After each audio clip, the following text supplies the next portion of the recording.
ఆయన అసలు మనం రెగ్యులర్గా చేసుకునే పాలకూర పప్పు కాకుండా పాలకూర పప్పుని వేరే స్టైల్లో అయితే ట్రై చేశాను. చాలా అంటే చాలా టేస్టీగా వచ్చింది. మీరు కూడా ఒకసారి ట్రై చేసి చూడండి. మనం రెగ్యులర్గా అయితే పప్పుతో పాటు అన్నీ వేసి ఉడికిస్తాం కదా కుక్కర్లో. అలా కాకుండా పాలకూరని అయితే ముందుగా పోపులో వేసేసాను.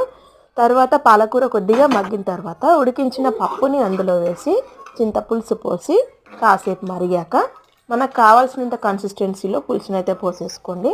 కాసేపు మరిగాక మళ్ళీ దాంట్లో పోపు వేసాను. సో దీంట్లో అయితే 2 పోపులు వస్తున్నాయి. మీరు నెయ్యి ఉంటే నెయ్యి యూజ్ చేసుకోండి, టేస్ట్ ఇంకా బాగా వస్తుంది.